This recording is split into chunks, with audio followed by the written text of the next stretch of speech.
Have you ever heard of an Irish road where a barefoot girl walks backwards at sunset, and if she ever turns around to face you, you'll forget your own name by morning? Follow now if you love dark folk legends from around the world. In the rural countryside of Western Ireland, there's a winding old road locals avoid when the sun begins to fall. Travelers say the air gets colder, the silence gets heavier, and the shadows stretch longer than they should. That's where the legend of the girl who walks backwards lives.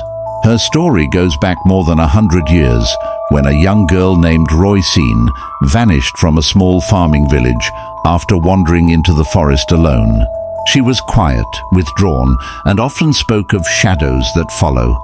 Her mother thought it was imagination, until the day Roisin disappeared. Search parties combed the woods for days, calling her name, lighting lanterns, praying.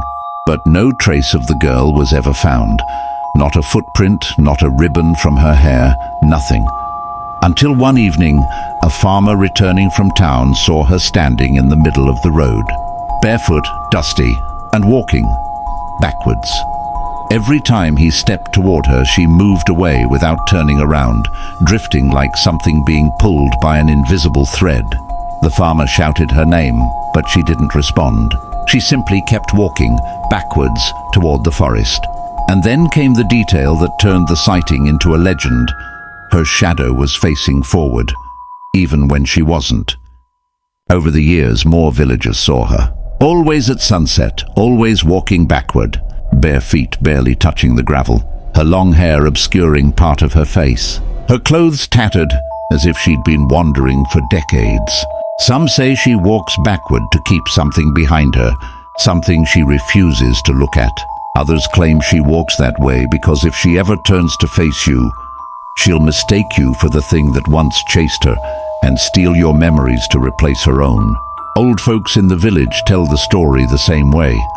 If you're walking the country roads at dusk and you see a girl drifting backward, don't call out. Don't follow. Don't even watch too long. Just turn around and walk home.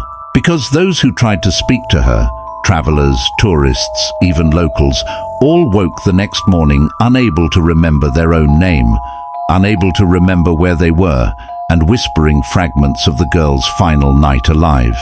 To this day, the villagers say one thing with complete certainty. Don't ever be on that road when the shadows get long, because that's when she appears, and she's always looking for someone new not to forget. If you want story number 4, Blackwater Creek's Drowning Caller, just say next.